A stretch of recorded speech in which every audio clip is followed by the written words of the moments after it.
Oh, here's old Hedwig. And she is looking significantly better.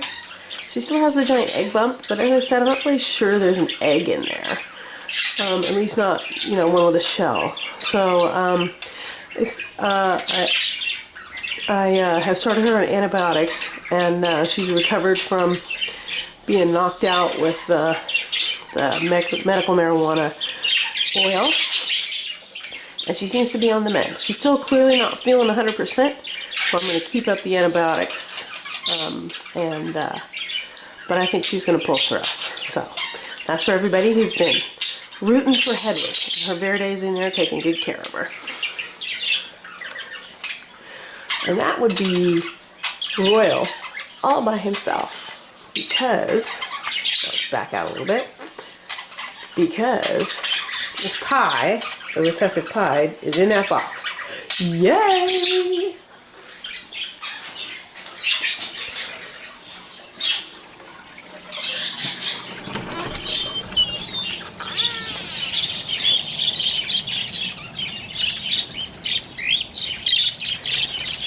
So, here's our little babies. This is all three of them sitting right there together. That's Azul and Storm's babies, the double factor spangle and the two spangle opalines. Now, I wanted to give you an update. I've always thought that there wasn't a category for opaline spangles on the show bench. But I was looking at the Budgie monthly magazine, and it looked like a winner. It had a winner that was an opaline spangle. So maybe they do have a category for that, and I didn't know it. That would be very good news for me, because I have a lot of those. Something interesting about these two baby girls, if you look at them, the one on the right has a lot more of the spangle black than the one on the left. Her feathers are outlined in black like a regular spangle, even though she's also an opaline. Whereas the other one, she has much less black on her wings, especially she has the black outline, it's kind of gray, around her long flight feathers. But up towards the higher part of her wing, there's almost no black. It's mostly blue and white. Whereas this one has the black outlines on most of those feathers. So these girls are doing just fine. They're banding together and discovering their sisterhood. I'm fairly certain that the double factor spangle is also a girl, because her cere is the same color as her sister's. And that is Brittany, whose man is sitting on eggs down there. That's been kind of an interesting experiment. Brittany started doing what her mother Pearl did, randomly laying eggs in the bottom of the cage, and she just kept doing it, and I'm like, okay, I know how this goes with these two, because I did it with her mother. She does not stop laying eggs. She'll just keep laying an egg every other day until she's laid eggs for a month or a month and a half and depleted herself to almost nothing. She's cute, honey. So I went ahead and put the box in here just to get her to fill it up and then stop laying. I don't know if we got any babies, though. Oh, there's an egg rolled off to the side over there. Hi, Dad. He says, I kill you. I kill you. So, I don't know. We'll see what happens. It's kind of an incidental breeding, meant more to keep her from killing herself with egg laying. So that little baby back there is blue. Sky blue. Back there is Kobe and Coco's baby. She's coming out lovely, and she's a nice big bird like her mama. Tall. Now if she gets Daddy's poof, she'll be a winner. And this one that's a surprise to me, this is Stratus and Hyacinth's baby girl. She's very tall, but the thing that's interesting about her is I think she's not a dilute. She's a gray wing. Now, the two mutations, a lot of people say they're basically the same thing. And others say, no, they're genetically distinct. I have to guess they're the same thing. But you see, she actually has, her wings actually are dark. See that? Whereas her brother over here, his wings are almost clear. They're so light. He's over here. See him? Oh, he's not going to turn around and show us, but see, the markings on his feathers are almost, they're very clear. See that? Whereas hers are much darker. So, interesting. I got a gray wing and a dilute. Like I said, many people say really they're the same thing. They're just, you know, one's just a little bit darker than the other. And I tend to believe that since they come out of the same bird. So, there is Bubba's lineup right there. The double dark factor in the center, the spangle on one side, and the one that the one that Kelly raised on the other side. Turns out the chick that Kelly raised is bigger than both of his brothers. He almost, died of starvation because the twins were getting all the food and I had to foster him out to another hen. But thank goodness I did, because it really worked for him. You can see how much bigger he is than his brother there. Of course, they're young yet, so his brother could have a growth spurt and pass him by, but it's interesting to see how they're growing. So that right there is Marine and Limey's baby Sky Blue.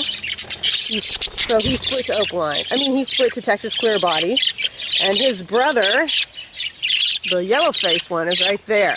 His brother is significantly bigger than him.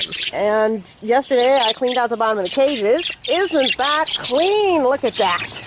Anyway, I cleaned out the bottom of the cages and they were flying around freaking out, and I heard somebody breathing hard as they're flying around, and it turned out to be this guy. So now I suspect he has air sac mites. I treated him for air sac mites when he came out here.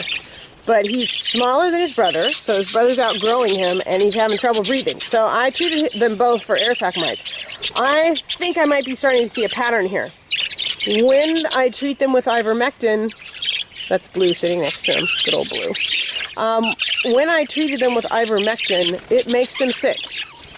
They don't eat that day because it makes them lose their appetite, which indicates to me that it's making them feel bad in their stomachs for a day, which is not a big deal, except that these birds are not stupid. They're going to learn when the water tastes like that, you shouldn't drink it because it's going to make you feel sick. Well, that's all good and fine, except that means after I treat them with ivermectin in their water a few times, they're going to stop drinking it.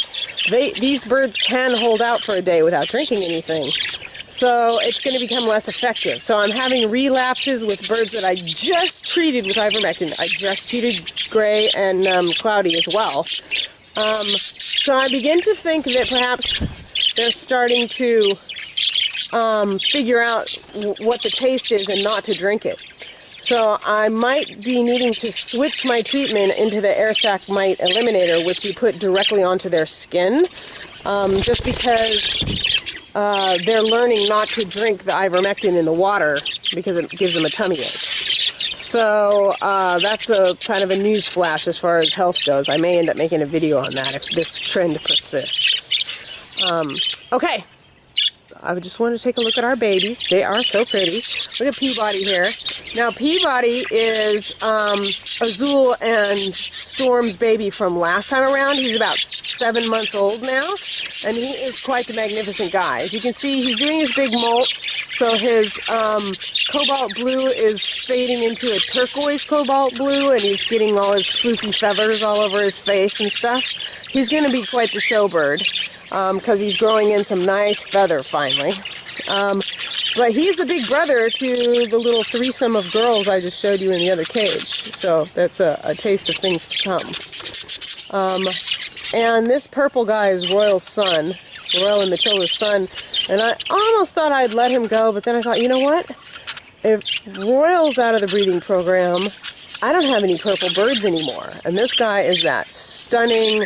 You can really see, because we're outside, I think you'll be able to see how really violet purple they are. So I'm going to keep him and his baby sister over on the other side, who's also a violet, and work them into one of my lines so that I can have a line of violet birds, because I think they're absolutely beautiful, and for some reason you don't see a lot of them on the show bench. So I'll breed them into some of my lines. These are both Matilda's daughter babies, so they're bigger than their father by quite a little bit. And but they don't have great feather. So I'll breed them into a line that has good feather so I can keep the color.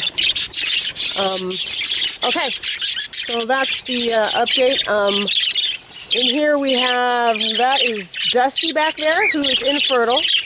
And he's in here being a adult bird, along with Blue, who's right next to him. I really firmly believe that these guys need adult birds around to keep their behavior in check and kind of teach them how to be. So Royal and Dusty and Blue are in here permanently to play, you know, camp counselors. So yeah, look at the size of that little guy right there. Next to his brother. He's really getting in some size. His father's name is Bubba because his father was a giant chick. So this may be Bubba's boy here. Okay, that's it.